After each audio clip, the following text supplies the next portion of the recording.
नमस्कार, सिंधुदुर्ग लाईव्ह मध्ये आपलं स्वागत. पाहूया काही ठळक घडामोडी. हेडलाईन्सचे प्रायोजक आहेत स्टेपिंग स्टोन ग्लोबल स्कूल. असेल हिम्मत तर अडवाच. शिवजयंतीला सिंधुदुर्गवर अभिषेक करणारच निलेश राणेंचं ठाकरे सरकारला चॅलेंज. काजू उद्योजकांना एसजीटीत दिलासा. अर्थमंत्री अजित पवार यांचा काजू उत्पादक करणार सत्कार. आणि ओल्या काजूगरांचं आगमन. 300 रुपये शेकडा दरानं विक्री. कुडाळ बाजारपेठेत खवय्यांची गर्दी.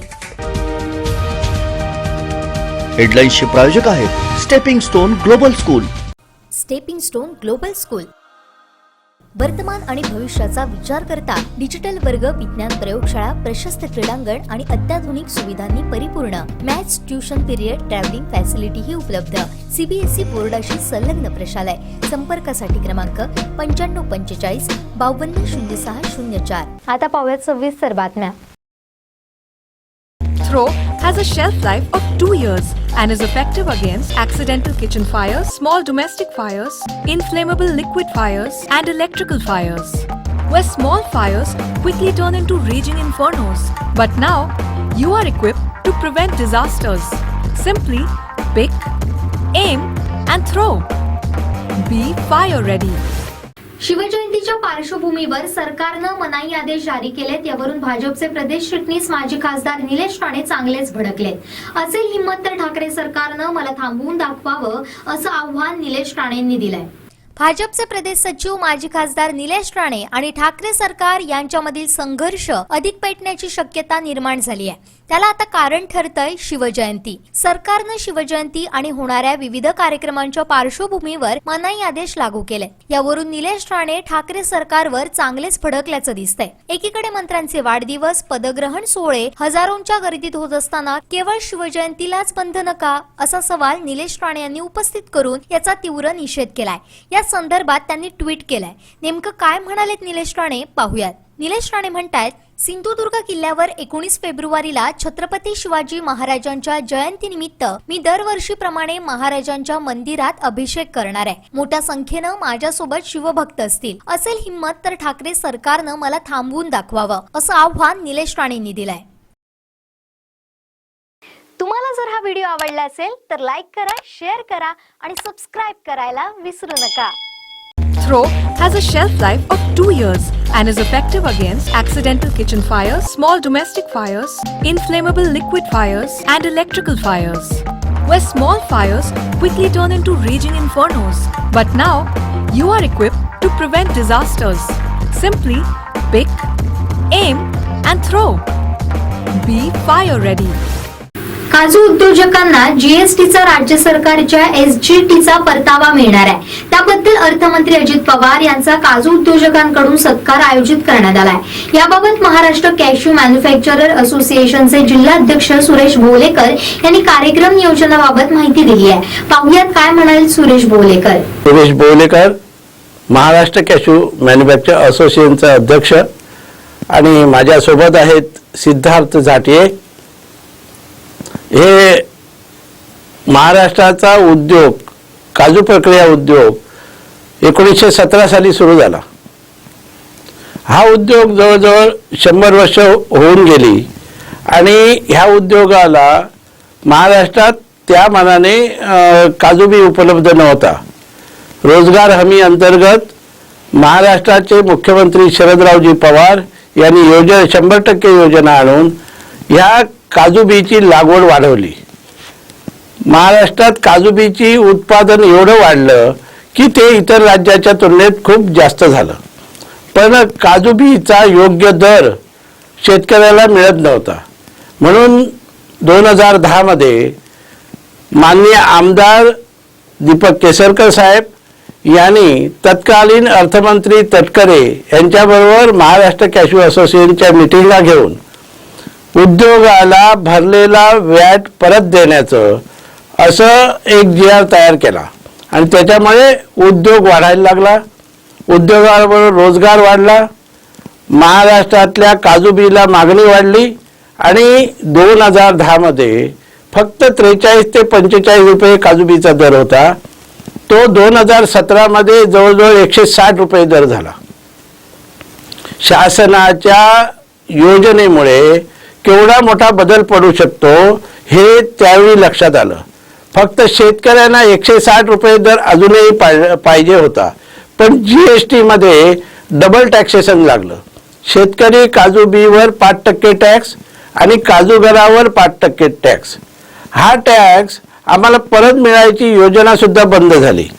मग त्यासाठी तत्कालीन अर्थमंत्र्यांबरोबर बरेच वेळा मिटिंगा झाल्या, पण ते योजना तयार होऊन सुद्धा पास झाली नाही.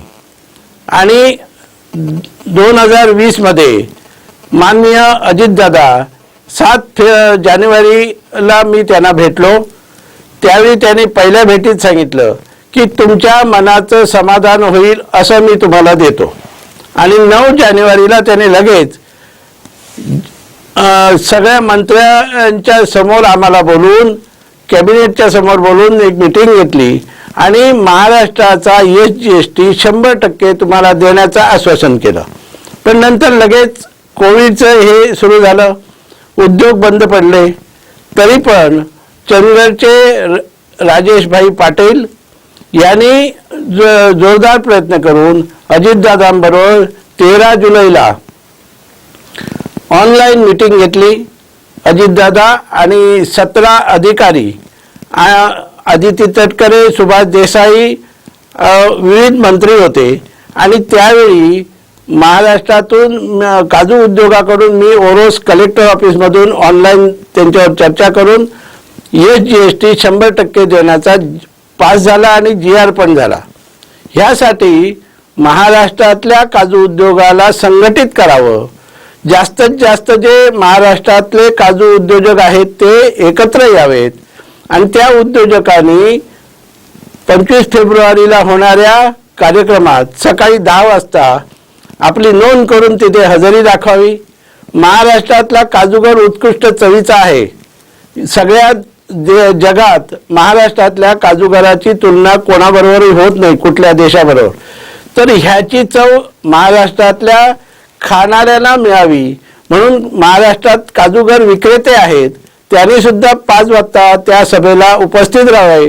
आणि अजितदादा आणि उद्योग मंत्री आणि ह्या 5 मंत्री आणि त्यांचे 2 आमदार ह्या सगळ्यांचा सत्कार.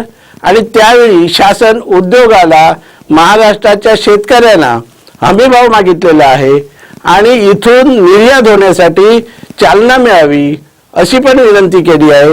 ह्या सगळ्यांचा लाभ घेण्यासाठी सगळे उपस्थित राहावेत. माझ्याबरोबर महाराष्ट्रातून जो पहिला निर्यात झाला 1926 साली, त्या झाटिये कुटुंबाचे नातू सिद्धार्थ झाटिये उपलब्ध आहेत. 100 वर्षे ज्यांची उद्योगाची परंपरा आहेत त्यांचे आज गोवा आणि महाराष्ट्रात 5 उद्योग चालू आहेत आणि जास्तीत जास्त कामगारांना ते काम देत आहेत.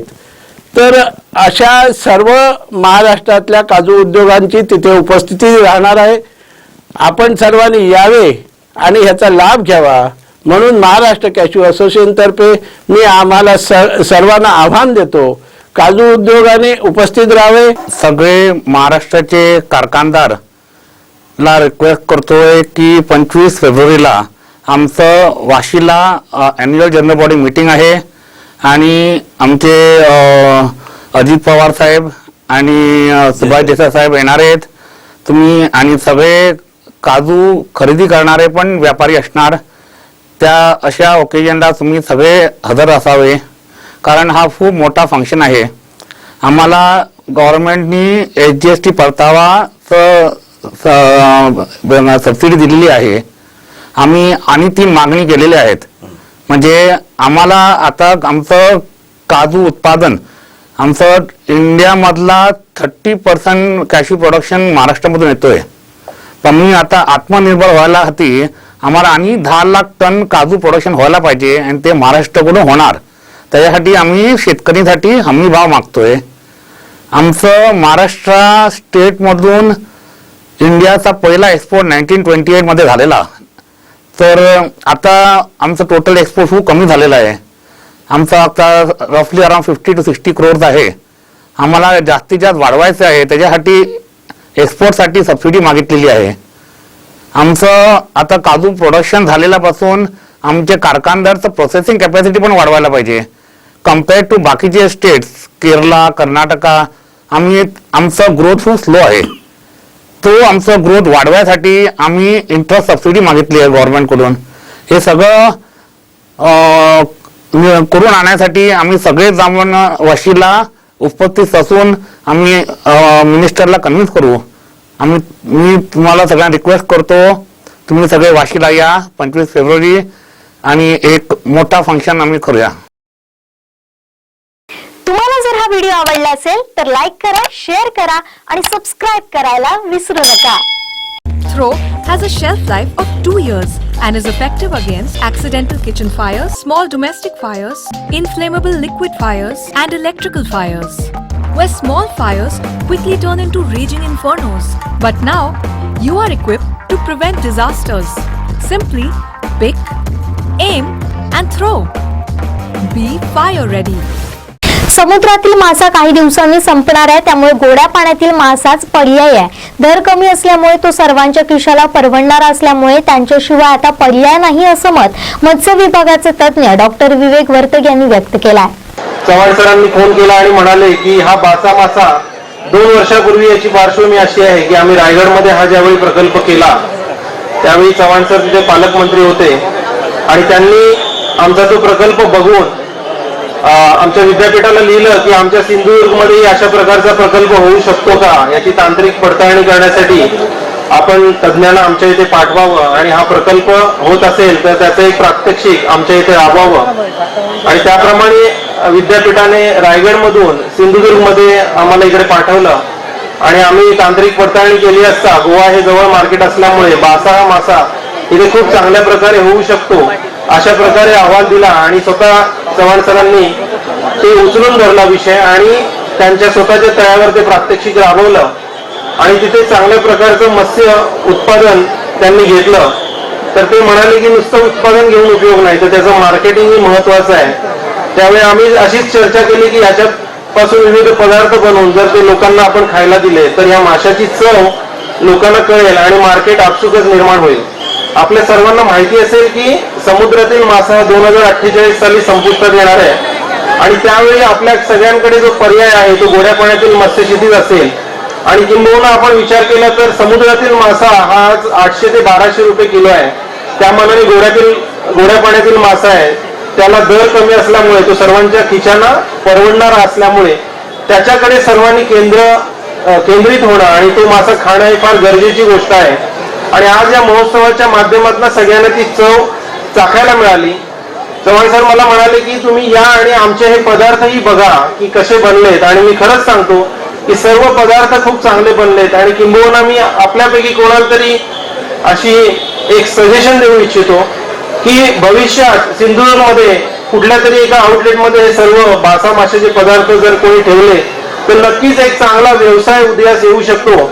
त्याचप्रमाणे ज्याप्रमाणे पुण्यामध्ये सरपंच थाळी फेमस झाली त्याप्रमाणे इथे कालच नामकरण झालेल्या चिली फिश थाळी फेमस करून आपण सिंधुदुर्गाचं नाव अख्ख्या जगामध्ये चिली फिश साठी फेमस करावं अशी माझी सगळ्यांना एक सजेशन आणि त्यातलं उद्योग वाढीस येऊ शकतो.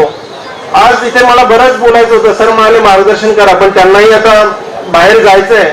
पण जाता आता मी काही गोष्ट सांगेन की मत्स्यशेतीमध्ये आज हा प्रयोग यशस्वी होण्यामागचं कारण म्हणजे मत्स्यशेतीतले जे 7 एम आहेत त्या 7 एमचं पालन झालेलं आहे आणि त्यामुळेच हा मत्स्यशेतीचा प्रयोग यशस्वी झाला आहे. आणि मी आपल्याला हे 7 एम थोडक्यात सांगेन आणि ते आपण सगळ्यांनी जर पाळले तर यापुढे भविष्यात मत्स्यशेती ही नक्कीच यशस्वी होऊ शकेल.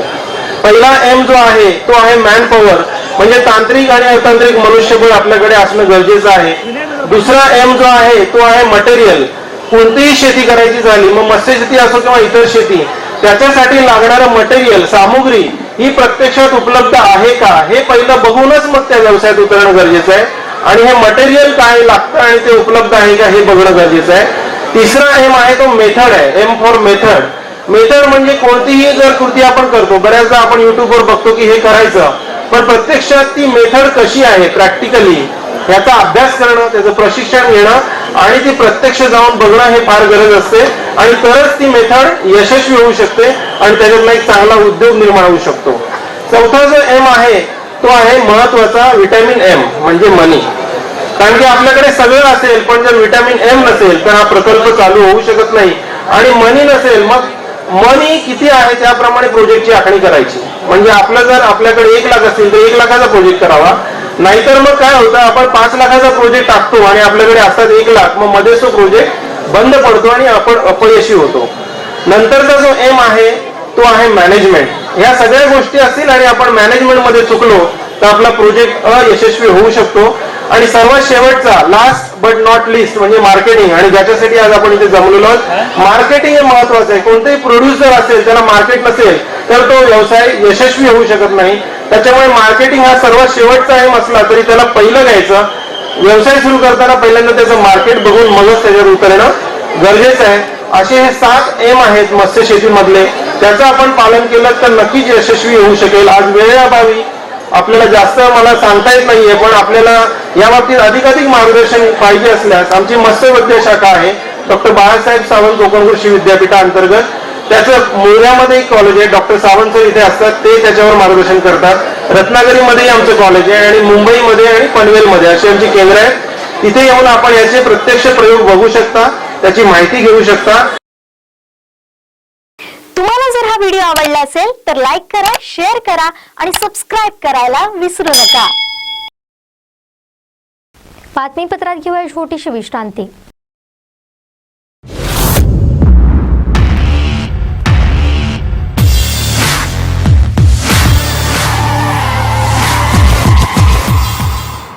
or your life. My motto, safety first. I make sure I'm always protected. इसलिए मैंने अपने कार में लगा F Protect, इंडिया का पहला engine fire fighter, easy to install on any car, जो इंजन का टेम्परेचर बढ़ते ही ऑटोमेटिकली एक्टिवेट हो जाता है. F Protect, protect what you love.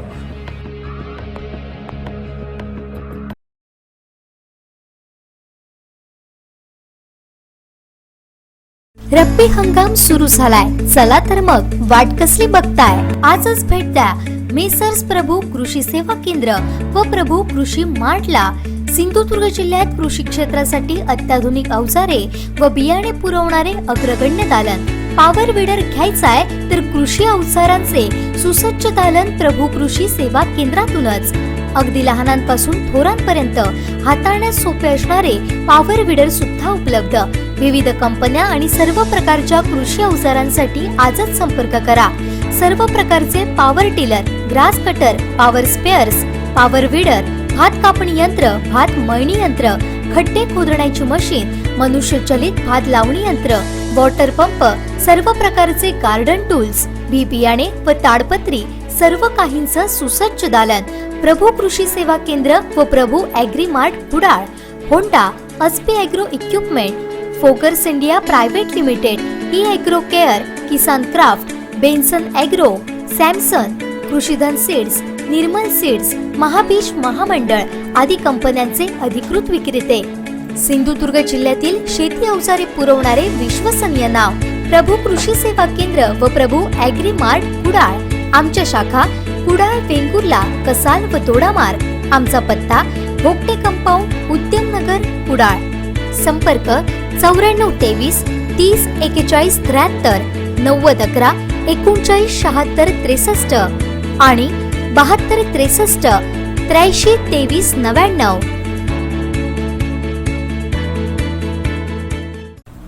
SSPM life time हॉस्पिटलचा सिंधुदुर्ग जिल्ह्यातील एकमेव हृदयशास्त्र विभाग. एंजिओग्राफी, एंजिओप्लास्टी, 2D इको यांसारख्या अत्याधुनिक सेवा. अनुभवी तज्ञ, गुणवत्ताधारक डॉक्टर आणि कर्मचारी. हृदयशास्त्र तज्ञ डॉक्टर रमेश माळकर यांची दर शुक्रवारी सेवा. हृदयविकार संबंधित रुग्णांनी आजच संपर्क साधा. SSPM life time hospital, Padave, taluka Kudal. संपर्क 023 67 23 40 00.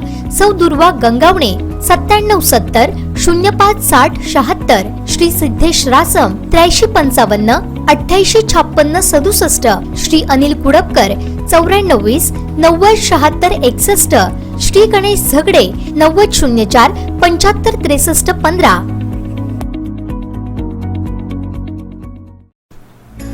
सिंधुदुर्ग वासियांसाठी खुश खबर.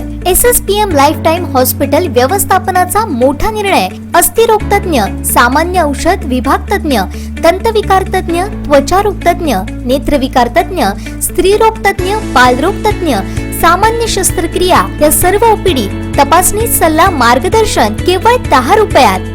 रुग्णालय सुविधा संदर्भीय अधिक माहितीसाठी संपर्क क्रमांक दुर्वा गंगावणे 023 67 23 40 00 023 67 23 42 10 आणि 023 67 23 42 30. Mobile number 93 70 05 60 76.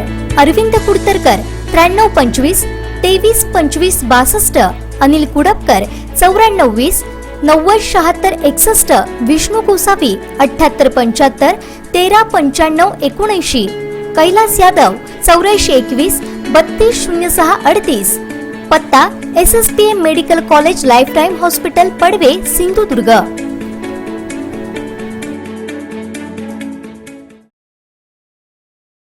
विश्रांतीनंतर आपलं पुन्हा एकदा स्वागत. पाहूया यानंतरची बातमी.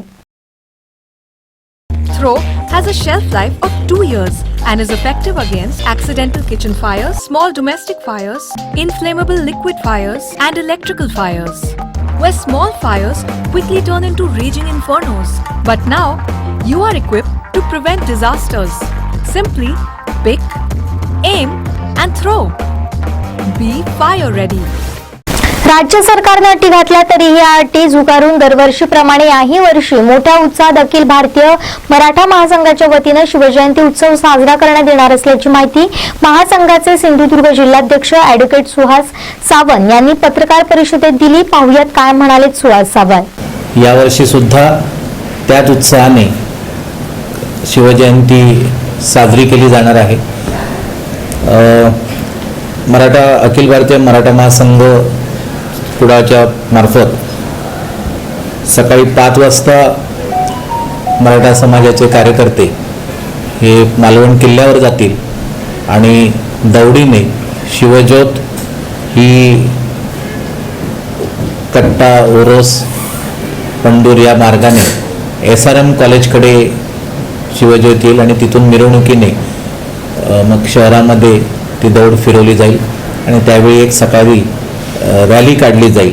अशा प्रकारचा हा सकाळचा कार्यक्रम आहे आणि संध्याकाळी जिल्हास्तरीय चित्ररथ स्पर्धा छत्रपतींच्या किंवा शिवकालीन प्रसंगावर आधारित अशा प्रकारची चित्ररथ स्पर्धा आयोजित केली आहे. या स्पर्धेला पहिलं बक्षीस 21,000चं आहे, दुसरं 15,000चं आहे आणि तिसरं 11,000 आणि सहभागी सर्व चित्ररथ स्पर्धकांना आपण यथोचित मानधन त्यांना दिलं जाणार आहे. यावेळची शिवजयंती ही वेगळ्या अर्थाने महत्त्वाची आहे कारण संपूर्ण जग हे कोरोनाच्या महामारीमध्ये अडकलेलं आहे. आम्हालाही त्याची गंभीरता आणि जाणीव सगळ्यांना आहे आणि त्याच्यामुळे कोरोनाचे जे काही नियम असतील, मास्क वगैरे परिधान करणं वगैरे अशा स्वरूपाचे थोडं सोशल डिस्टन्सिंग पाळून हे सगळे उपक्रम हे पार पाडले जातील. कालच राज्य सरकारने शिवजयंतीच्या संदर्भामध्ये काही मार्गदर्शक सूचना दिलेल्या आहेत. फक्त एवढंच आहे की त्यातल्या ज्या सूचना आहेत त्याच्याप्रमाणे शिवजयंती उत्सव काही साजरा करता येणं शक्य नाही, पण शक्यतो जेवढ्या पाळणं आम्हाला शक्य आहे तेवढं आम्ही पाळण्याचा प्रयत्न करू. परंतु 10 लोकांच्या उपस्थितीमध्येच कार्यक्रम करावा हे अशा प्रकारची जी काही सरकारची अट आहे ती मात्र अट झुगारून उत्साहामध्ये आम्ही हा कार्यक्रम करणार आहोत. कारण अशा प्रकारची अट फक्त शिवजयंतीलाच कशासाठी. आज अनेक राजकीय पक्षांचे कार्यक्रम होतात, अनेक पक्षांचे कुठले चित्ररथ सुद्धा जातात, महोत्सव आयोजित केले जातात, जत्रोत्सव आपल्याकडे उत्साहाने आपण साजरा केला. मग अशा परिस्थितीमध्ये त्या ठिकाणी कुठल्याही अशा प्रकारची 10 माणसांच्या अटींची कुठलंही बंधन राज्य सरकारने घातलं नाही. त्यामुळे शिवजयंतीला सुद्धा अशा प्रकारचं बंधन असू नये अशी आमची सगळे शिवप्रेमींची इच्छा आहे. सरकार दरबारी मराठा समाजाच्या वतीने पत्रव्यवहार त्या अट शिथिल करण्यासंदर्भात चालू आहे. पण जरी समजा अट शिथिल झाली नाही तरीसुद्धा आम्ही उत्साहात ज्या पद्धतीने कोरोनाचे नियम पाळून हा आम्ही कार्यक्रम करू एवढंच आपल्याला या ठिकाणी सांगतो. तुम्हाला जर हा व्हिडिओ आवडला असेल तर लाईक करा, शेअर करा आणि सबस्क्राईब करायला विसरू नका. Throw has a shelf life of 2 years and is effective against accidental kitchen fires, small domestic fires, inflammable liquid fires, and electrical fires, where small fires quickly turn into raging infernos. But now, you are equipped to prevent disasters. Simply pick, aim, and throw. Be fire ready. शेतात राम नाही असं सांगून गावातून शहरात आलेली पोरं 10-15 हजार किंवा जास्तीत जास्त लाखभर रुपये महिनाभर कष्ट करून कमावतात. मात्र कोल्हापूर जिल्ह्यातील चंदगड तालुक्यातल्या बुजुर्दी गावच्या सुधीर हनुमंत पाटील या प्रगतशील शेतकऱ्यानं केवळ शेतीतून महिन्याला 5 ते 6 लाखांचं उत्पन्न मिळवण्याचा उद्देश डोळ्यासमोर ठेवलाय, तेही शिमला मिरचीच्या शेतीतून. पारंपरिक पीक न घेता शेतकऱ्यांनी आधुनिक शेतीकडे वळणं गरजेचं आहे. शेतीमध्ये मल्चिंग पेपर तंत्राचा वापर केल्यानं मिरचीचं भरघोस उत्पादन मिळतं. शेतीतून अधिक उत्पादन घ्यायचे असेल तर पारंपरिक शेतीसोबत व्यावसायिक शेती पद्धतही आत्मसात करणं गरजेचं आहे. हे सुधीर पाटील या शेतकऱ्यानं समजून घेतलं आणि ते सध्या भाजीपाला पिकांची शेती करून धान्य, गहू यांच्या तुलनेत कित्येक पटींनी उत्पादन घेत आहे. सुधीर यांनी आपल्या शेतात टोमॅटो, शिमला मिरची, काकडी यांची लागवड केली असून अत्यंत कमी खर्चात अधिक उत्पन्न घेत आहे. सुधीर यांनी सांगितलंय की 1 एकर शिमला मिरचीच्या लागवडीसाठी त्यांना 40 ते 50 हजार रुपयांचा खर्च येतो. शिमला मिरचीला घाऊक बाजारात 35 ते 40 रुपये प्रति किलोचा दर मिळाला तर त्यांना 4 ते 5 लाख रुपयांचं उत्पन्न मिळतं. त्यातून सर्व खर्च वजा जाता 3 ते 4 लाख रुपयांचा निव्वळ नफा मिळतो. याचा खर्च अत्यंत कमी आहे, कारण पॉली हाऊस वापर न करता ते शिमला मिरचीचं उत्पादन घेत आहेत. परंतु असं म्हटलं जातं की चांगल्या पद्धतीनं शिमला मिरचीचं उत्पादन घ्यायचं असेल तर पॉली हाऊस करणं गरजेचं असतं. मात्र सुधीर यांनी ही धारणा मोडीत काढली आहे. सुधीर म्हणतात की शेतीतून पैसा मिळवायचा असेल तर त्यासाठी खर्च कमी करण्याची गरज आहे. भाजीपाल्याच्या शेतीमध्ये सर्वाधिक खर्च हा सिंचन आणि मजुरीसाठी लागतो. सिंचनासाठीचा खर्च कमी करण्यासाठी शेतात कायमस्वरूपी ड्रीप उभारले, तसेच मल्चिंग पेपरचा वापर केला, ज्यामुळे तण नियंत्रण आणि मजुरीचाही खर्च कमी झालाय. एकदा खर्च कमी झाला परंतु त्यातून शाश्वत कमाई सुरू झाली आहे. मल्चिंग पेपरवर शिमला मिरचीची लागवड करून आधुनिक तंत्रज्ञानाचा वापर कसा फायदेशीर ठरतो हे सुधीर यांनी दाखवून दिलंय. माझी एकूण जमीन 7 एकर आहे, त्यापैकी 2 एकर ही पाण्याखाली आहे. त्याच्यामध्ये मी दरवर्षी ऊस हे पीक घेत होतो, परंतु यंदा नवीन प्रयोग करायचा म्हणून 20 गुंठ्याला ढोबळी मिरची, इंग्रज जातीची ढोबळी मिरची केलेली आहे. हा नवीनच प्रयोग केलेला आहे, कारण ऊस हे वर्षातून एकदाच उत्पादन देणारं, पैसे देणारं पीक आहे. तर हे ढोबळी मिरची तसं नसून हे 1.5 महिन्यापासून चालू होणारं पीक आहे. आणि याला पण आठवड्याला हे बाजारात गेल्यामुळं शेतकऱ्याला आठवड्याला पैसे मिळतात याच्यातून. आणि ऊसापेक्षा हे जास्त फायदेशीर वाटतं. जेवढे ऊसाला 1 एकरातून पैसे मिळत नाहीत तेवढे याला अर्ध्या एकरातून याच्यापासून पैसे मिळतात. तसंच दुसरा याचा फायदा म्हणजे आमचा भाग डोंगराळ असल्यामुळे इथे रानटी प्राण्यांचा जास्त त्रास, ऊसाला जास्त त्रास होत होता, परंतु ह्या पिकाला रानटी प्राण्यांचा त्रास नसल्यामुळे त्या अजून एक फायदा होऊ शकतो. म्हणून शेतकऱ्यांनी ऊसाकडे फक्त न वळता या अशा पिकाकडं वळलेलं जास्त फायदेशीर ठरेल. तुम्हाला जर हा व्हिडिओ आवडला असेल तर लाईक करा, शेअर करा आणि सबस्क्राईब करायला विसरू नका.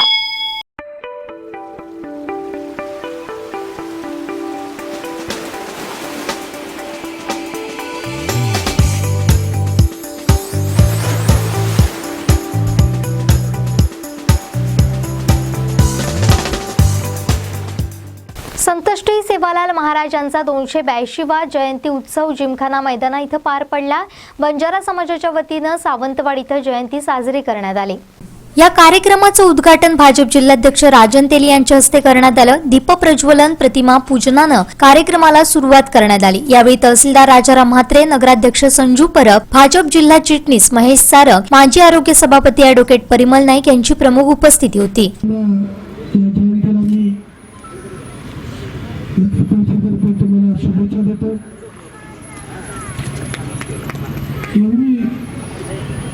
कुटुंब या सावंतवाडी तालुक्यात या समाजाचे आहेत.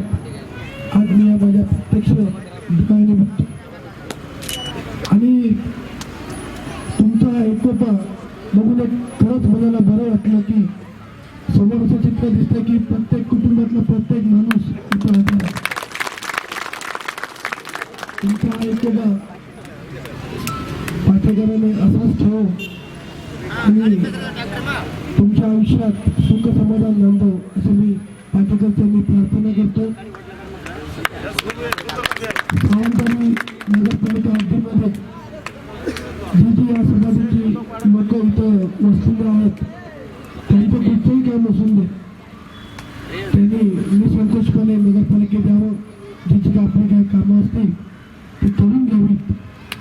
आमचे अध्यक्ष जी तेली साहेब असतील, सन्माननीय भाटे साहेब असतील, त्याच्याकडे सुद्धा तुम्ही कधी गेलात तर रिकाम्या हाताने परतणार नाही याची मी तुम्हाला ग्वाही देतो. कारण अचानक महाराष्ट्राला माझा तुमच्या मंडळाचे अध्यक्ष आले आणि पत्रिका दिली. मंडळाचे अध्यक्ष सन्माननीय राजन तेली साहेबांचं पत्रिका नाव होतं. त्यांना लगेच म्हणून सांगितलं आणि मी त्यांच्यावर आलो आणि तर मला एवढंच समाधान होतं की तुम्ही जेव्हा इथं कार्यक्रम केला तर दरवर्षी करता की मला माहिती नाही की आपल्याच कार्यक्रम आहे. पण तुम्ही असेच भविष्यात कार्यक्रम करत राहा. आमचा तुम्हाला पाठिंबा निश्चितपणे मिळाला. आपला समाज इथं फार मोठ्या प्रमाणात आहे. परब साहेबांनी आपल्याला आश्वासित केलेलं आहे. तसंच मी सुद्धा तुम्हाला आश्वासित करतो की ज्या लोकांची रेशन कार्ड काढलेले नसतील, आपले जे कोण 4-5 लोक प्रमुख असतील त्यांनी ऑफिसला या. पहिल्यांदा आपल्या संपूर्ण सावंतवाडी तालुक्यामध्ये हा जो बंजारा समाज आहे, तुमचा समाज आहे, त्याचा सर्वे करा. आपली किती कुटुंब आहेत, कोणाच्याकडं कार्ड नाहीत, कोणाला इलेक्शनचं कार्ड नाही, मतदार यादीमध्ये कोणाचं नाव नाही, इतर ज्या काही सगळ्या समस्या आहेत ना, ते एकत्रितपणे आमच्या दोघांच्याकडे जर तुम्ही आणल्यात तरी चालतील. हा समाज जसं मी म्हणजे काल आमंत्रण मला आलं, बंजारा समाजाबद्दल मला तितकं माहिती नव्हतं. मग नेटवर सर्च केलं तर मूळचा आपला समाज आहे राजस्थानमधला. राजस्थानमधून मग तुम्ही आंध्र प्रदेश, ओरिसा, इव्हन म्हणजे तुमचं मूळ इथं दिसतंय अफगाणिस्तानात, इकडून तुम्ही आलेला आहात. तर ही माहिती नेटवर उपलब्ध आहे. आता इथं उपस्थित जे सर्व आहेत, उत्साह फार चांगला आहे. मी या जयंतीनिमित्त तुम्हाला शुभेच्छा पण देतो आणि तुम्हाला एक विनंती करतो की आज तुम्ही जे परिश्रमाचं काम करता, खडतर काम करता, आपल्या मुलांचा विकास व्हावा याच्यासाठी प्रयत्न करा. आम्ही तुमच्या सगळे जे तेली साहेब आम्ही सर्व जे आहोत ते नक्कीच आपल्या मुलांच्या विकासासाठी आपल्या पाठीमागे नक्कीच उभे राहू. म्हात्रे साहेबांनी सांगितलेली गोष्ट खरी आहे की एवढा मोठा समाज आज आपल्या जिल्ह्यामध्ये, या तालुक्यामध्ये या ठिकाणी आहे आणि आपली सुरुवात म्हणजे आपण सगळे कष्टाळू आहात. सगळेजण खूप मेहनत करत आहे. पूर्वी यांनी बघितलं, कारण काय ह्या समाजाबद्दल तसं कधी बोलण्याचा प्रश्न आला नाही. त्यांनी जसं गुगल सर्च केलं तर मी बघितलं की नेमकं आपण कुठून आलात, काय आलात. आणि आज आपण फक्त ठराविक राज्यापुरते मर्यादित नाही, देशभरात सगळ्या ठिकाणी आपल्या ठिकाणी वास्तव्य त्या ठिकाणी आहे. आणि हा समाज जो आहे हा कष्टाळू समाज आहे. म्हणजे पूर्वीच्या सैन्याला मी एक वाचलं की आपल्या बैलांवरनं, घोड्यांवरनं, उंटांवरून ही सगळी जी काही यंत्रसामुग्री लागत होती, धान्य लागत होतं, हे सगळं त्या काळात पुरवण्याचं काम या समाजाने केल्यानंतर तुमचं काम खूप मोठं आहे. तुमच्या पूर्वजांचं काम खूप मोठं आहे. तुमच्या पूर्वजांनी खूप म्हणजे या देशाच्या स्वातंत्र्य लढ्यात खूप मोठ्या प्रमाणात सहभाग घेतलेला आहे आणि म्हणून तुमच्या समाजाचं जेवढं कौतुक करावं तेवढ्या ठिकाणी थोडं आहे. मी सगळं बघत असताना मला एक असं जाणवलं की आपण सगळे कष्टाळू आहात. सगळे वेगळे व्यवसाय वेगळे व्यापार त्या ठिकाणी आपण करताय, वेळ पडली तर मोलमजुरी करताय. बऱ्याच ठिकाणी तुमच्या ज्या जागा आहेत त्या बघितल्या तर डोंगर परिसरात त्या ठिकाणच्या ग्रामीण भागात आहेत. कारण गुरंढोरं तुमच्याकडे जास्त होती त्या काळातली सेवा म्हणून, आणि म्हणून ती सगळी आपल्याला त्या लोकांची सेवा करण्यासाठी आपण अशी विस्तृत वेगळ्या भागात राहिले. आता जो मराठवाड्यातला जो भाग आहे त्यात बीड पासून जो लातूर पासून जो भाग येतो, तर आज ऊस तोडणीचे जे सगळे कामगार येतात हे महाराष्ट्रात नव्हे तर महाराष्ट्र आणि कर्नाटकाच्या सगळ्या भागात जास्तीत जास्त त्या ठिकाणी येतात. परंतु आज तिकडे पाण्याची सोय झाली आहे, त्या नदींवर धरणं झाली आहेत.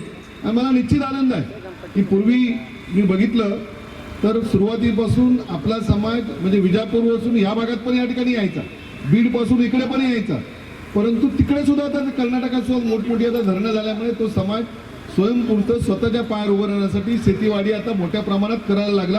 आणि सगळ्यात मोठी बाजू की आपली सगळी तरुण मुलं आहेत ही आता शिक्षणाकडे वळली. मी एकच तुम्हाला सांगेन की शिक्षणात फार मोठी ताकद आहे. पूर्वीच्या सगळ्या वाडवडिलांनी पूर्वजांनी खूप मेहनत केली, खूप कष्ट काढले, पण आज या सगळ्या मेहनतीमध्ये आपण शिक्षणाची कास त्या ठिकाणी पकडली पाहिजे. जिथं असाल महाराष्ट्रात देशात ज्या कोपऱ्यात असाल तिथं शाळा ह्या छोट्या छोट्या बालकांना त्यांचं भवितव्य घडायचं असेल तर तुम्ही त्यांना शिक्षणाची कास पकडली पाहिजे, त्यांना तशा प्रकारचं शिक्षण त्या ठिकाणी दिलं पाहिजे. आणि मग आम्ही जे सगळे सामाजिक कार्यकर्ते बसलो, आमची जबाबदारी एक आहे की तुमच्या पाठीमागे खंबीरपणे उभं राहणं. तुम्ही कुठल्या प्रांतातले कुठल्या भागातले हा आपला विषय नाही की तुम्ही आता आमचे बांधव आहात. मग इथली काही अडचण तहसीलदार साहेब आले त्यांनी तुम्हाला सांगितलं की यांनी खूप चांगलं काम म्हणजे उठवण्यामध्ये तिकडे गवळी समाज वगैरे होता, त्या लोकांना पूर्वी कुठल्या प्रकारच्या सुविधा मिळत नव्हत्या, पण तिथं जाग्यावर जाऊन त्याचं सर्वेक्षण करून त्यांना तशा प्रकारची सर्टिफिकेट देण्याचं काम त्या ठिकाणी सुरू केलं. आज तसा तुमचा सर्वे या ठिकाणी केला पाहिजे. कणकोलीच्या परिसरात म्हणजे माझी राजकीय जी सुरुवात झाली, माझी सुरुवात झाली की अशा छोट्या समाजाने जे भंगार वगैरे विकतात ही मंडळी म्हणजे पूर्वी आम्ही जे काम सुरुवात कॉलेज सोडल्यानंतर केलं त्यावेळी आम्ही जे मोर्चा काढायचे त्याही तुम्हाला रेशनिंग कार्ड काढण्यासाठी आमच्या छोट्या छोट्या गोष्टी करण्यासाठी त्या लोकांना वाली कोण नव्हता, तो सुद्धा सगळा चांगला समाज गोरगरीब समाज होता. पण आम्ही त्यावेळी मोर्चा बिर्चा काढताना आम्ही 4-5 जण प्रमुख नेते होतो, पण मागे आमच्या सगळे हे टोपीवाली सगळी मंडळी असायची. मला आज सांगायला आनंद वाटतो की त्या सगळ्या त्यावेळीच्या लोकांनी आजच्या नवीन मुलांनी चांगल्या प्रकारचं शिक्षण घेऊन आज त्या परिसरात जिल्ह्यात बऱ्याच ठिकाणी घरं स्वतःची त्या ठिकाणी बांधली आणि व्यवसाय त्या ठिकाणी करायला लागले. मी तर त्यातल्या एका मुलाला जिल्हा बँकेत चेअरमन असताना नोकरीला पण लावलं. मला आनंद आहे या सगळ्या गोष्टीचा की तुम्ही शेवटी जी काय मेहनत करताय या मुलांना तशा प्रकारचं शिक्षण द्या. तहसीलदार आहेत, नगराध्यक्ष आहेत, महेश सारंग सारखे अगदी खाली तळागाळात जाणारे कार्यकर्ते आहेत. तुम्हाला जी जी काय मदत या ठिकाणची पुढच्या काळात लागणार आहे ही सगळी मदत आम्ही सगळी मंडळी या ठिकाणी आपण करणार आहोत. तुम्ही एकजूट त्या ठिकाणी आपली एकजुटी करा. तुमच्यावर कुठलाही कसाही प्रसंग या ठिकाणी आला तर त्याच्यावर कायम तुमच्या पाठीमागे या ठिकाणी राहणार आहोत. परंतु ते करत असताना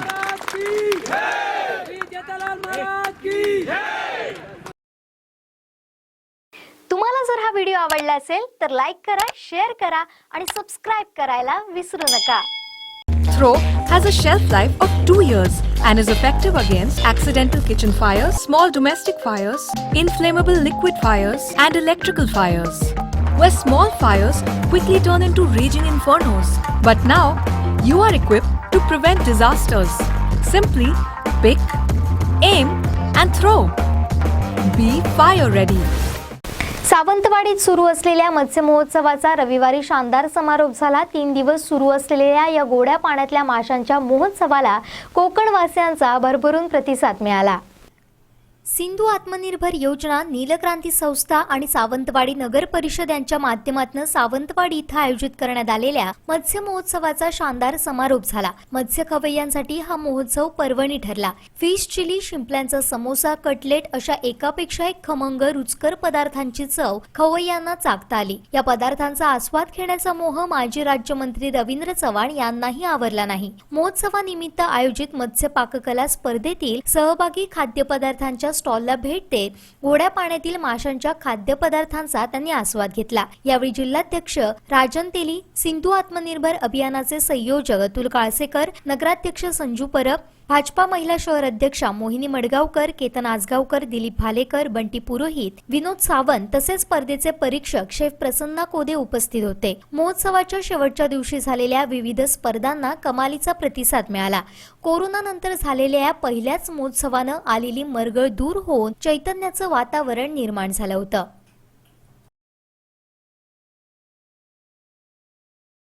तुम्हाला जर हा व्हिडिओ आवडला असेल तर लाईक करा, शेअर करा आणि सबस्क्राईब करायला विसरू नका। बातमीपत्रात घेऊया छोटीशी विश्रांती। नववर्षाच्या सर्वांना हार्दिक शुभेच्छा। शुभेच्छुक Catholic urban cooperative credit society limited, Sawantwadi. नववर्षानिमित्त खास offer, Catholic short term deposit, मुदत 365 दिवस, व्याजदर 9.60%। त्वरा करा, मर्यादित कालावधीसाठी। संपर्क क्रमांक प्रधान कार्यालय 023 63 27 38 90, सावंतवाडी 023 63 27 38 89, वेंगुर्ला 023 66 26 29 53, शिरोडा 023 66 22 74 39, मालवण 023 65 25 27 82, कणकवली 023 67 23 39 22, कुडाळ 023 65 22 15 59।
लागलीये, क्लासला जायला उशीर, लवकर खायला दे ना। अगं थांब ग, आत्ताच सिलेंडर संपलाय। अहो इकडे या ना, सिलेंडर संपलाय, बदलून द्या जरा। अगं मला पण उशीर होतोय। अजिबात नाही, दर महिन्याला सिलेंडर बुक करायचा आणि पुन्हा बदलायचा। ह्या कटकटीला अक्षरशः मी वैतागून गेलेले आहे। अहो वहिनी, कशाला काळजी करताय? तुम्ही सुद्धा आमच्यासारखं MIGLचं पाईप नॅचरल गॅस कनेक्शन लावून घ्या ना। बुकिंगची कटकट ना वेटिंगची झंझट।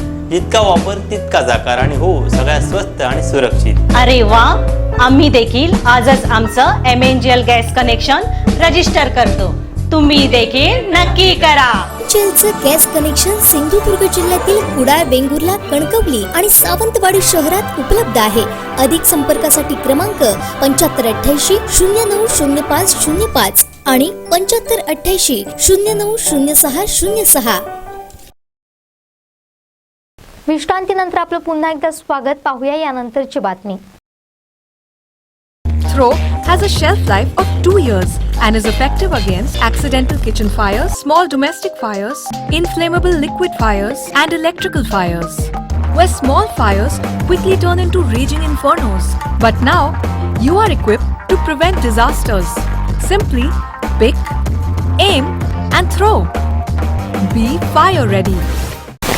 उन्हाळ्याची चाहूल लागताच आठवण होते कोकणातल्या रानमेव्याची, त्यातही विशेष करून ओल्या काजूगरांची. फेब्रुवारी महिन्याच्या मध्यात सिंधुदुर्ग जिल्ह्यातल्या कुडाळ बाजारपेठेत ओल्या काजूगरांची आवक सुरू झाली आहे. या ओल्या काजूगरांच्या सुरुवातीचा दर हा 300 रुपये शेकडा आहे. कोचरा, म्हापण आदी भागातून काजूगर कुडाळ बाजारपेठेत दाखल होतात. मार्च, एप्रिल आणि मे महिन्यात यांची आवक वाढते तेव्हा त्याचे दर कमी होतात. याचा आढावा घेतलाय आमचे पॉलिटिकल ब्युरो भरत केसरकर यांनी. फेब्रुवारी महिना सुरू झाल्यानंतर चाहूल लागते ती काजूची आणि काजूचा खरा आस्वाद जो आहे तो कोकणामध्ये घ्यायचा असेल तर तुम्हाला तळकोकणामध्ये जावं लागेल. काजूचे गर जे आहेत हे सध्या बाजारामध्ये दाखल व्हायला लागले आहेत. मी कुडाळच्या बाजारामध्ये हे आहेत ओले काजूगर. या ओले काजूगरांना फार मोठी पसंती असते. खरं तर गेल्या वर्षी लॉकडाऊन काळामध्ये हे काजूगर खऱ्याचा आस्वाद खरा चाकता आला नाही. काही दिवसांनी शाळांना सुट्टी पडतील आणि चाकरमानी जे ते डेरे दाखल होतील. कुडाळच्या ते हे काजू फणस गऱ्यांचा आस्वाद घेण्यासाठी कुडाळच्या बाजारपेठेमध्ये ह्या ओले काजूगरांची आवक सुरू झालेली आहे आणि आपल्यासोबत विक्रेते करणारे आहेत. काकू काय सांगाल, काय दर आहे सध्या काजूगरांचा? 300 रुपये शेकडा आहे. 300 रुपये. केव्हापासून येत आहेत? झाले 2-3 दिवसच झाले. 2-3 दिवस. कुठून येतात ते कुठल्या गावातनं असे येतात. कोणी असं आणून देतो. हे आता कुठच्या गावातील आहे? हे कोचऱ्यातले कोचऱ्यातले? हो, आंदूरला कोचरा या साईडचे आहेत. तुम्हाला काय दराने देतात साधारण ते? आम्हाला आता काय महाग देतात सध्या. ते कसं विक्री किती? 300 रुपये. 300 रुपये. साधारण किती आणतात दिवसाला? कुठे आहे ते 200 किंवा 300 गावतात. जास्त नाही. अजून तसे झाले नाहीये. झाले नाही. जास्त आवक केव्हा वाढेल, केव्हा जास्त सुरू होतील? ते वेळ आहे अजून. पुढच्या महिन्यात होतील जास्त तर. पुढच्या महिन्यात किती? 100-300 रुपये शेकडा. हो. जास्त मागणी आहे लोकांची? नाही तशी अजून मागणी पण नाही आणि अजून तसं गिराईक पण नाही आहे कोण. कारण काय दर जास्त आहे? नाही पण येतच नाही ना आणि माल सध्या नाही संपत ना म्हणून. हे आता सकाळी आले आहेत 300. हो, अजून गेले नाही? नाही आहेत अजून. मागणी आहे? हो, कोण नाही कोण घेतं असं. पण पुढे फेब्रुवारी नंतर मार्च एप्रिल मध्ये याची आवक जास्त एप्रिल मध्ये असतात. जास्त भरपूर असतात. आणि काय दर असतो त्याचा? मग नंतर कमी होतो. 200 रुपये असं, 250 रुपये, 200 रुपये असं होतं. याच्यामध्ये साईज असते का छोटी मोठी? होय बारीक असतात, मोठे असतात. हे मोठे आहेत. एकदम बारीक असतात ते पिचका असतात. एप्रिल मे पर्यंत किती? एप्रिल पर्यंतच भेटतात. मग मेत नाही भेटत काजूगर, कमी असतात. म्हणजे जेव्हा मुंबईवाले येतात तेव्हा जास्त मागणी असते? हो. मुंबईवाले कमी घेतात पण गावातले लोक जास्त घेतात असं आहे. कशामध्ये याचा जास्त वापर होतो? काही चिकन मध्ये घालतात, भाजी करून खातात. मटन? हो असं. आणि असे सोलून खातात. मोहला करतात. हो. जास्त पसंती आहे. हो ते. तुमचं नाव कसं? पल्लवी पांडुरंग परब. निश्चित बघतोय की हे जे काजूगर आहेत ह्यांची आवक जी आहे आवक बाजारामध्ये आता सुरू झालेले आहेत. 2 ते 3 दिवस झालेले आहेत काजूगर बाजारामध्ये दाखल झालेले आहेत. खरं बघायला गेलं तर याची साईज, याचा आकार पण मोठा आपल्याला पाहायला मिळतोय. निश्चितच दुसरा तर तिसरा दिवस आहे बाजारपेठेमध्ये हे काजूगर, ओले काजूगर दाखल झालेले आहेत. 300 रुपये शेकडा दराने हे सध्या त्याची विक्री होते. कोचरा, म्हापण या भागातून हा जो ओला काजूगर येतोय आणि निश्चितच जर तुम्हाला काजूगर खरेदी करायचं असेल तर या कुडाळच्या बाजारपेठेत यावं लागेल. पण ज्या विक्रेता परब आहे त्यांचं म्हणणं असं आहे की मार्च आणि एप्रिल महिना जो सुरुवात होते, एप्रिल महिन्याच्या मध्यावर जेव्हा याचा दर असतो हा पुढे जर 150-200 झालेला असो त्याच्यात तुम्हाला जर ह्याची चव चाकायची असेल तर निश्चितच घरी तुम्हाला न्यावे लागतील. त्याचा खोबरं आणि गूळ घालून सुंदर असं जो परिपाक तयार होतो त्याला मौला म्हणतात. मटण असेल, सुकं मटण असेल, सुकं चिकन असेल किंवा काजूगराची भाजी करण्यासाठी पण हे सध्या उपयुक्त असे आहेत. आणि निश्चितच याची चव जी आहे, चव चाकायची असेल तर तुम्हाला ते निश्चित बाजारपेठेमध्ये कुडाळच्या किंवा सावंतवाडीचे यावं लागेल आणि ते खरेदी करावे लागतील. त्यामुळे हर्षलचा भरत केसरी सिंधुदुर्ग आहे कुडाळ. तुम्हाला जर हा व्हिडिओ आवडला असेल तर लाईक करा, शेअर करा आणि सबस्क्राईब करायला विसरू नका.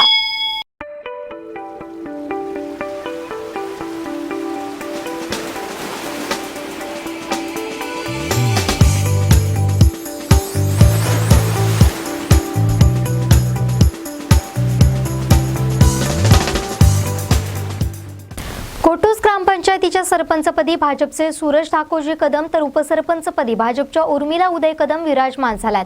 गोटूस ग्रामपंचायतचे भाजपचे युवा नेते तथा नारायण राणे यांचे कट्टर समर्थक प्रकाश मोरिये यांनी शिवसेनेकडून एकाहाती सत्ता खेचून आणली. गोटूस ग्रामपंचायतीच्या सरपंचपदी सूरज कदम आणि उपसरपंचपदी उर्मिला कदम यांची निवड झालेली आहे. प्रकाश मोरिये जे भाजपचे विशेषतः नारायण राणे यांचे कट्टर समर्थक मानले जातात. एकाहाती सत्ता जी भाजपने खेचून आणलेली. आपल्यासोबत आहेत सरपंच आणि नंतर आपण मोरियांकडे येणार. काय सांगाल, मोठी जबाबदारी टाकली आहे पक्षाने, गोटोस गावच्या विकासासाठी कसे कटिबद्ध आहात? निश्चितच येत्या काळात आम्ही एक चांगलं काम करू. मोरे साहेबांनी जो विश्वास दाखवला आहे आमच्या नवीन युवा पिढीवर, त्यावरती आम्ही निश्चित एक चांगलं ग्रामपंचायतीसाठी काम करू हे मी तुम्हाला या निमित्ताने सांगू इच्छितो. एकाधी सत्ता आहे आणि खरं मिशन आहे तुमच्या 5 वर्षामध्ये ह्या गावचा विकास आणि कायापालट करण्यासाठी. कोणकोणते प्रश्न प्रलंबित आहेत आणि कसे प्रयत्न करणार आहात? येत्या काळात आमच्या गावात तर बऱ्यापैकी प्रश्न सुटलेले आहेत. पाण्याचे म्हणा, रस्त्याचे म्हणा. येत्या काळात जे नवीन नवीन प्रश्न येतील किंवा ग्रामस्थांचे जे प्रश्न असतील ते नक्कीच आम्ही सोडवण्याचा प्रयत्न करू. मॅडम, कसा आनंद होतो उपसरपंचपदी निवड झाल्यानंतर? चांगलं वाटतंय हे. पहिल्यांदा मी राजकारणात उतरले त्याच्याकडे म्हणजे एवढं काय म्हणजे पहिल्यांदा भीती वाटत होती, पण आता काय तसं काय वाटत नाही. मोरे साहेबांनी आम्हाला भरपूर साथ दिली, त्याच्याकडे मी जरा पुढे सरले. मोरे साहेब, शिवसेनेने प्रतिष्ठेचे गेले होते. तुम्ही म्हटलं निवडणुका होते, सरपंच बद्दल तेव्हा मी बोलेल. आता बोलण्यासाठी खरं तर सगळी वाटा आहेत ते मोकळ्या झालेल्या आहेत. काय प्रतिक्रिया पहिली? काय नाही, शिवसेनेकडेच मला मागे मी बोललोच होतो माझ्या मुलाखतीमध्ये. शिवसेनेकडे त्यावेळी 4च सदस्य होते, 5 आमचे होते. त्याप्रमाणे आत्ताही आमचे 7 सदस्य या ठिकाणी आलेले आहेत निवडून. ते गोटोसचा विकास नक्कीच चांगल्या प्रकारे करतील आणि ह्याच्यापूर्वी आम्ही केलेला आहे. खरं निवडणूक ही शिवसेनेविरुद्ध भाजप होती. हो, नक्कीच. भाजपच्या विरोधात निवडणूक न करता वैयक्तिक तुमच्यावर टीका, शिवसेनेने टीका केली, त्याचा काय परिणाम दिसला का? आता टीका करतच असतात कायम. नेहमीच काही ठराविक मोजकेच लोक असतील ते माझ्यावर टीका करतील. बाकी गावातून कोणी माझ्यावर टीका करत नाहीत आणि त्या टीका केल्यानं उत्तर ह्या निवडणुकीच्या दरम्यान लोकांनी दिलेलं आहे. क्लीन स्वीप दिलेलं आहे, धुवा उडवलेला आहे. जानकर पण आता तुमच्यासोबत आहेत का? नाही, अजून काय सोबत आलेले नाही. 2दा भेटून गेले आणि ते आमच्याबरोबर येतो म्हणून सांगितलं आहे, पण अद्यापपर्यंत काय त्यांचा तसा भाजपमध्ये प्रवेश झालेला नाही. खरं तर गोटोस गाव हे माणगावकरातलं महत्त्वाचं गाव आणि सदन शेती आहे ते.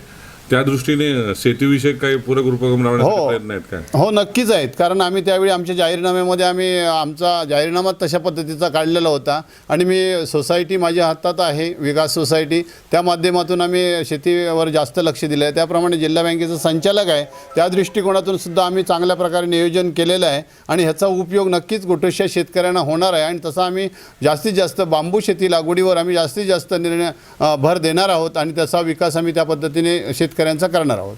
ज्या दिवशी निकाल लागला, खरं बघायला तर मताधिक्यामध्ये 100-150चा फरक होता.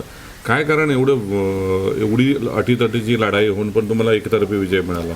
तर नक्कीच आहे. त्या ठिकाणी लोकांनी गेल्या 4 वर्षामध्ये शिवसेनेकडे सगळे सत्ता होते. या ठिकाणचा ग्रामपंचायत होती, पंचायत समिती सदस्य होता, जिल्हा परिषद सदस्य होता, आमदार होता, खासदार होता. महाराष्ट्रात सत्ता असताना गोटोस गावाच्या विकासाचं काहीही लोकांना दिसलं नाही.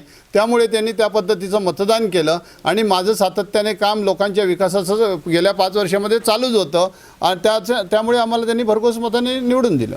मे महिन्यामध्ये जिल्हा बँक होते, यानंतर पुढच्या वर्षी जिल्हा परिषद पंचायत समिती निवडणूक आहेत. मागचा पराभवाचा वचपा काढण्यासाठी भाजपचे नेते म्हणून कसे सज्ज झालात तुम्ही? आता नक्कीच भाजपचे नेते या ठिकाणी सगळ्या निवडणुकीला जिल्ह्यातल्या सज्ज आहेत. तुम्हाला माहिती आहे परवाच राणेसाहेबांनी सुद्धा एकूण 75 ग्रामपंचायती या जिल्ह्यामध्ये आलेले आहेत निवडून भाजपचे. हे नक्कीच तुम्हाला दाखवलेलं आहे, कारण 70% वर भाजपचे ग्रामपंचायती आले आणि बाकी कमी आले. त्याचप्रमाणे याच्या पुढचा विजयी त्याचप्रमाणे असेल जिल्ह्यामधला. जिल्हा परिषद मागची तुम्ही गमावलेली होती, आता काय रणनीती असणार आहे? गमावली होती, नक्कीच किरकोळ मतांनी गमावलेली होती. त्यामुळे आता यावेळी चांगली बांधणी बांधलेली आहे. त्यामुळे ही जिल्हा परिषद घावणारा जिल्हा परिषद नक्कीच यावेळी बीजेपीच्या ताब्यात असेल. खरं तर हा महत्त्वाचा गाव माणगाव खोऱ्यातील रस्ते म्हणा असतील, वीज पाणी या बाबतीत विकास झालेला आहे. राज्य सरकार सध्या तर तुमच्या हातात नाही आहे. केंद्रातला आणि जिल्हा परिषद निधी आणण्यासाठी काय प्रयत्न राहणार आहेत? आमचा प्रयत्न नेहमीच राहणार आहे, त्याबद्दल काय वाद नाही. कारण केंद्रातला आहे, तिथे काही आमचे आमदार आहेत, त्यानंतर जिल्हा परिषद आहे, पंचायत समिती सभापती आमचे आहेत. त्यामुळे आम्ही नक्कीच या ठिकाणी राहिलेलं विकास काम नियोजनबद्ध करणार आहोत.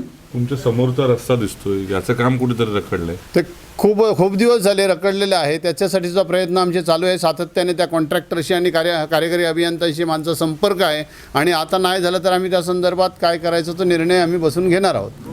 सूरज कदम सारख्या युवा नेतृत्वाला तुम्ही संधी दिली, स्पर्धा होती का अन्य उमेदवारामध्ये? काय आत्ता काय सरपंचासाठी नाहीच होती स्पर्धा, कारण आम्ही एकतर्फीच झालेलो होतं. आम्ही एकच सरपंचाचा फॉर्म भरला होता, एकच उपसरपंचाचा फॉर्म भरला होता. त्यामुळे सरपंच पदासाठी स्पर्धा नव्हती. पूर्वी निवडणुकीत ही चुरस असतेच.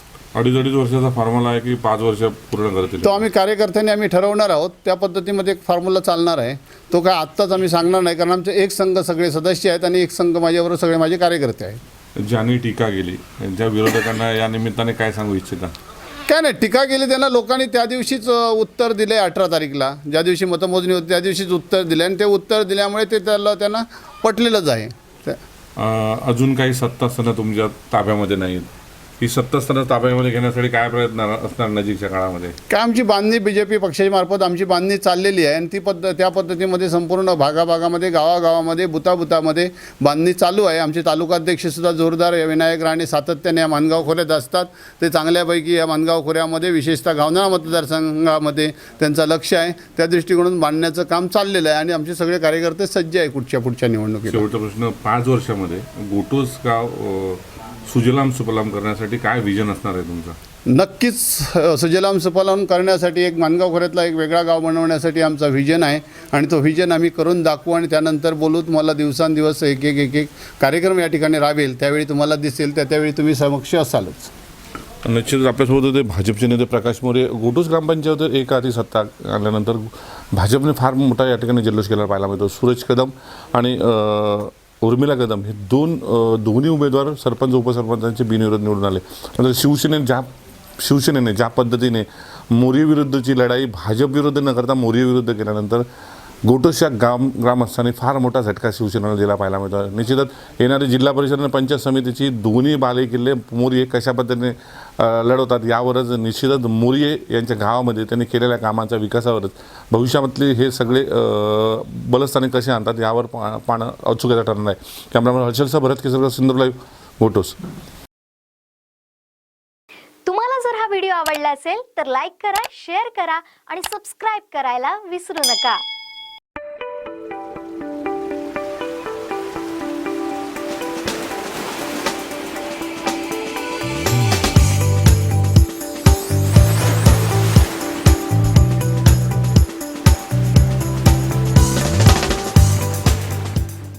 आकेरी ग्रामपंचायतीच्या सरपंचपदी शिवसेनेचे महेश जामदार तर उपसरपंचपदी प्रमोद घोगळे विराजमान झाले.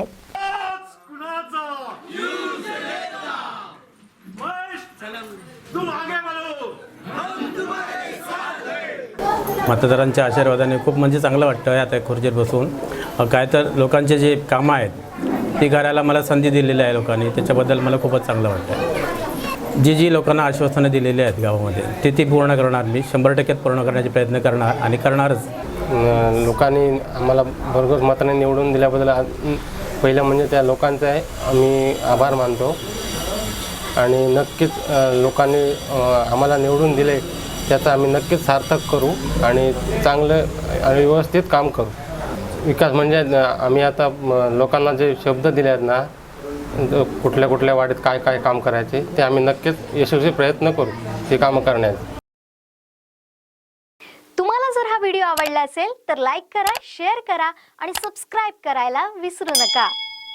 throw has a shelf life of 2 years and is effective against accidental kitchen fires, small domestic fires, inflammable liquid fires, and electrical fires, where small fires quickly turn into raging infernos. But now, you are equipped to prevent disasters. Simply pick, aim, and throw. Be fire ready. बांद्यात मोठ्या उत्साहात आणि भक्तिभावानं मागी गणेशोत्सव साजरा करण्यात आला. यामध्ये इंचोली, खामदेव नाका, पिंपळेश्वर मंदिर, बांदा आणि वाफोली इथं हा मागी गणेशोत्सव साजरा करण्यात आला.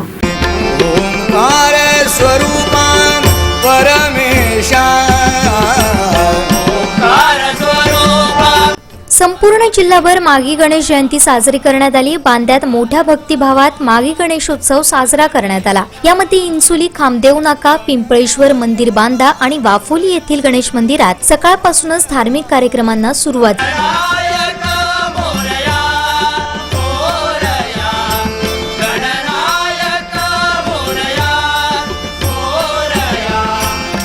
झाली होती. या निमित्त पूजा अर्चा, आरती करण्यात आली. तीनही ठिकाणी भाविकांनी महाप्रसादाचा लाभ घेतला. यावेळी चैतन्याचं वातावरण निर्माण झालं होतं.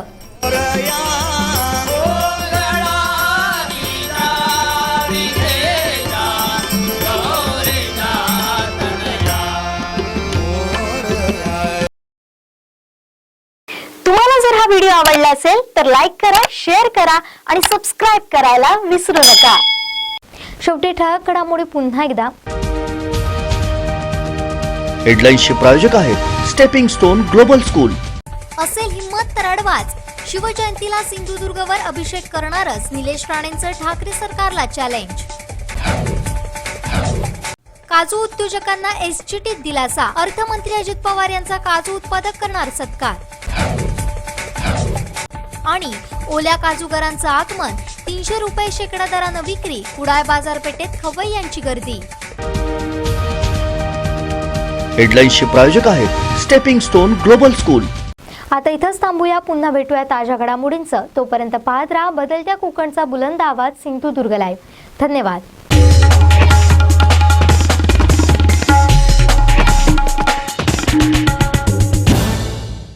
डॉइट्स फार ट्रॅक्टर ओपन चॅलेंज. असेल हिम्मत तर या मैदानात.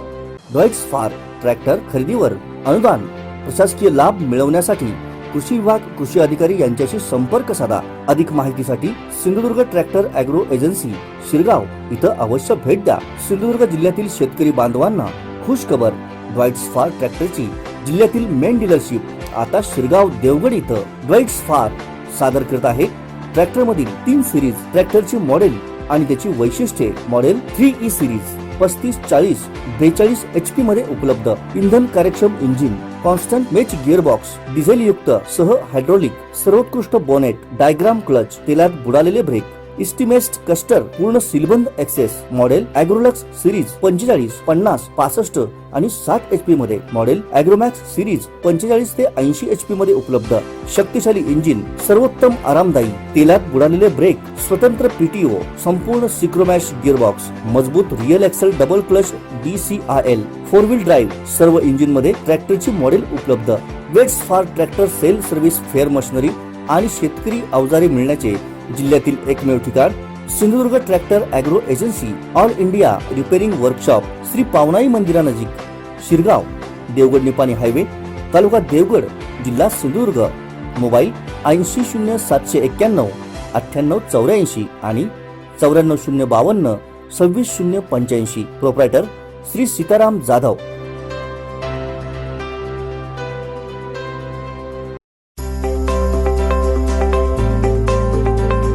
प्रवेश प्रवेश प्रवेश. प्रथम वर्ष अभियांत्रिकी व थेट द्वितीय वर्ष अभियांत्रिकी.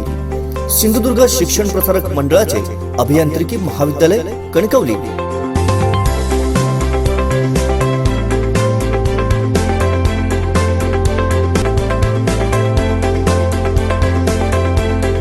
पदवी mechanical, electrical, electronics and telecommunication, computer engineering, mechatronics, computer science and engineering, artificial intelligence and machine learning.